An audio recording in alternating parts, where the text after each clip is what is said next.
تدبیر کے دستے ذرے سے تقدیر درخشاں ہوتی ہے، تدبیر کے دستے ذرے سے تقدیر درخشاں ہوتی ہے، قدرت بھی مدد فرماتی ہے جب کوششیں انسان ہوتی ہے، قدرت بھی مدد فرماتی ہے جب کوششیں انسان ہوتی ہے، جیسا کہ قرآن نے کہا وَأَن لَيْسَ لِلْإِنسَانِ إِلَّا مَا سَعَىٰ۔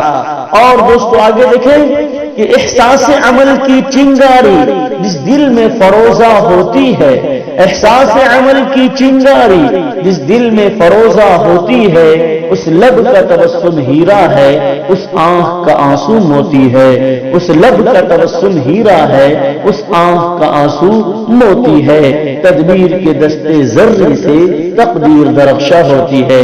دوستو بزرگوں، اب میں بہت ہی ادب و احترام کے ساتھ اس عظیم ہستی کی طرف رجوع کرتے ہیں جدھر آپ حضرات کی نگاہیں ٹکی ہوئی ہے، یعنی میری مراد ہے حضرت مولانا مفتی عاصم صاحب مد ظلہ العالی پھلواری شریف پٹنہ، ان کو بہت ہی ادب و احترام کے ساتھ میں دعوت اسٹیج دیتا ہوں کہ حضرت والا تشریف لائیں اور اپنی خطاب نیاب سے پیاسی امت کو سیراب فرمائیں اس شعر کے ساتھ کہ چشم اقوام سے مخفی ہے حقیقت تیری، چشم اقوام سے مخفی ہے حقیقت تیری، ہے ابھی محفل ہستی کو ضرورت تیری، ہے ابھی محفل ہستی کو ضرورت تیری، زندہ رکھتی ہے زمانے کو حرارت تیری، زندہ رکھتی ہے زمانے کو حرارت تیری، کوكب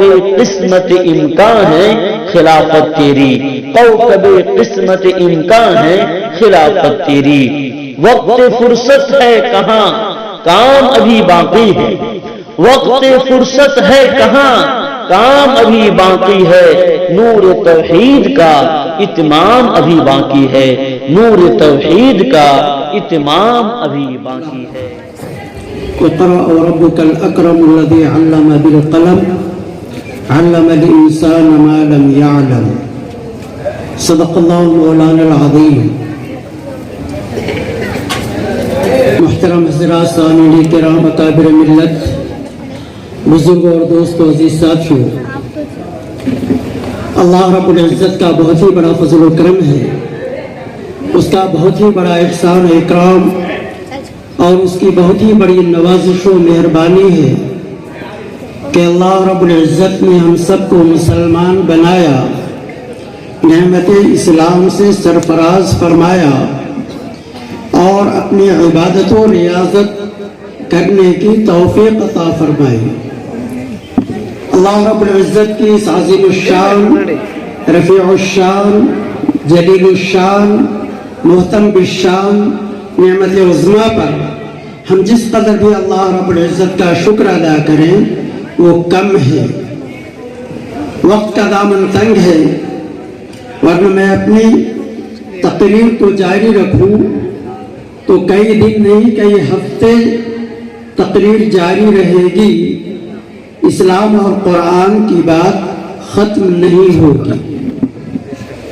اور بھی اکابر ہیں، بزرگان دین ہیں، علماء کرام ہیں، بہت سے اکابر سے آپ مستفیض ہوئے، بقیہ سے مستفیض ہوں گے انشاءاللہ۔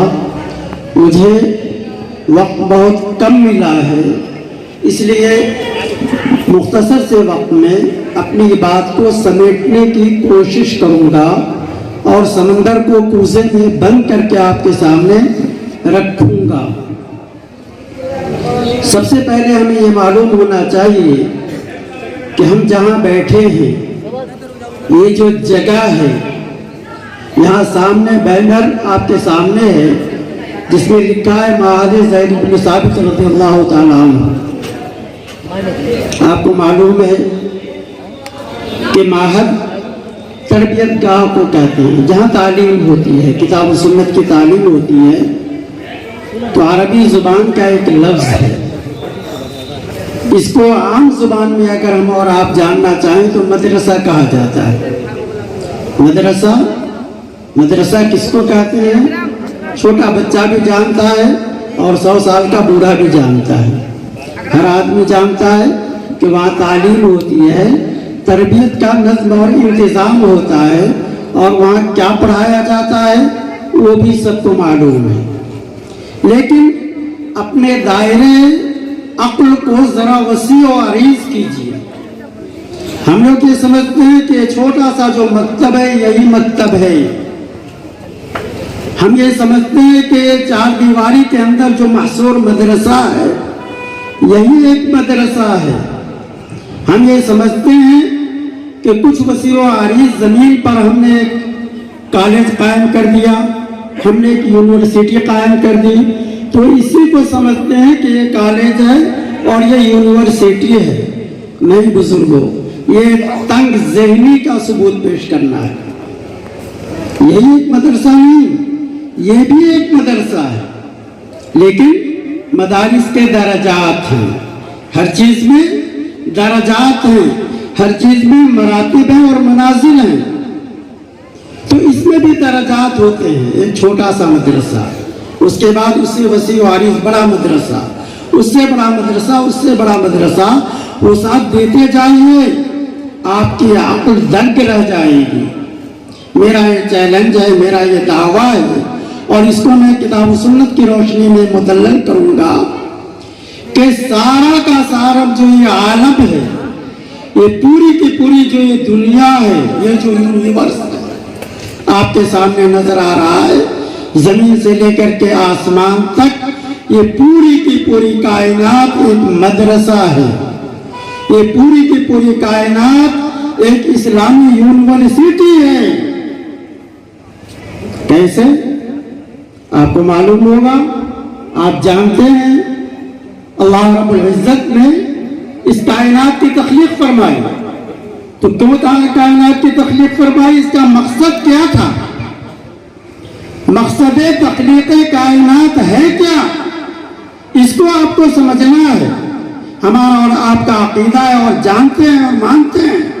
کتاب و سنت کی روشنی سے یہ ثابت ہے کہ اللہ رب العزت نے جب کائنات کی تخلیق فرمائی, زمین آسمان کو پیدا فرما لیا, تو سب سے پہلے جس انسان کو اس دنیا میں پیدا کیا ان کا نام کیا تھا؟ آدم. سب کو معلوم ہے نا, سب جانتے ہیں. آدم علیہ السلام کے لیے سب سے پہلے اللہ رب العزت نے کس چیز کا انتظام فرمایا تھا؟ آج یہ قرآن پڑھتے ہیں, قرآن اعلان کرتا ہے صاف لفظوں میں, جلی حروف میں قرآن میں لکھا ہے وَعَلَّمَ آدَمَ الْأَسْمَاءَ كُلَّهَا. حضرت آدم علیہ السلام کو اللہ رب العزت نے تعلیم دی.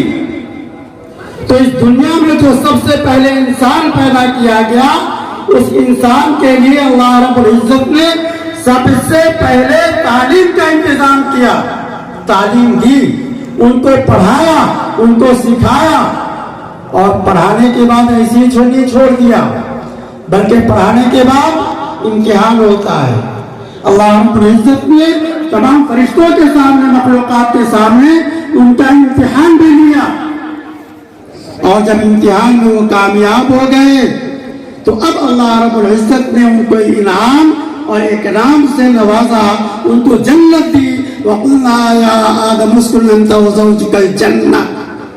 اب قرآن نے اعلان کیا کہ اے آدم آپ کامیاب ہو گئے, اے آدم آپ کامران ہو گئے, اے آدم آپ فائز المرام ہو گئے.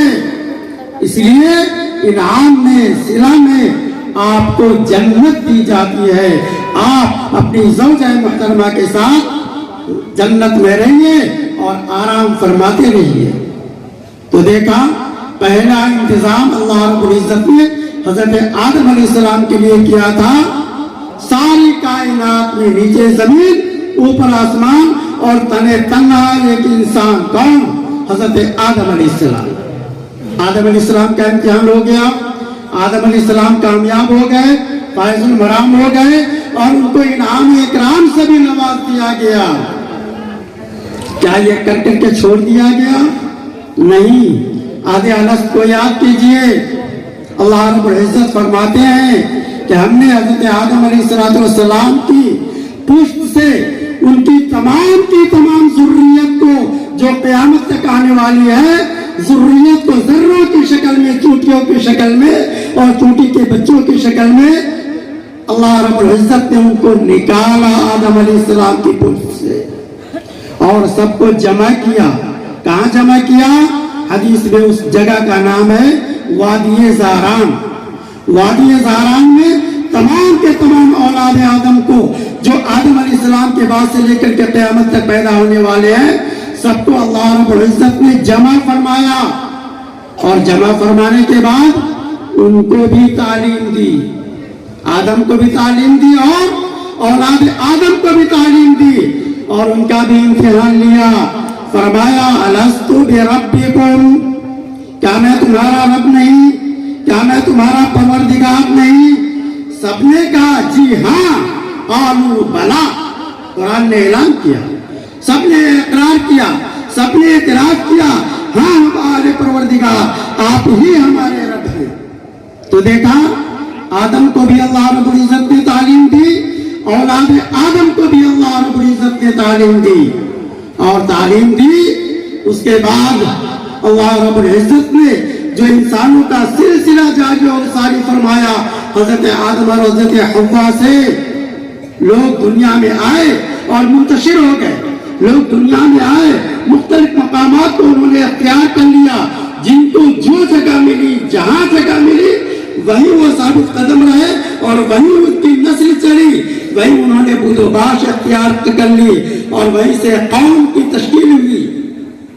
اللہ رب العزت نے ہر قوم میں ہادی پیدا فرمایا، ہر قوم میں رہبر پیدا فرمایا، ہر قوم میں رہنما پیدا فرمایا. یہ میں نہیں کہتا ہوں، قرآن نے اعلان کیا لکل قوم ہاد. ہر قوم کو ہدایت دینے والا اللہ رب العزت نے پیدا کیا. انبیاء آئے، رسول آئے، اخیر میں امام الانبیاء، محبوب کبریا، حضور اکرم، رحمت عالم، سرور عالم، فخر دو عالم صلی اللہ تعالی علیہ وسلم تشریف لائے. تو آپ صلی اللہ علیہ وسلم کو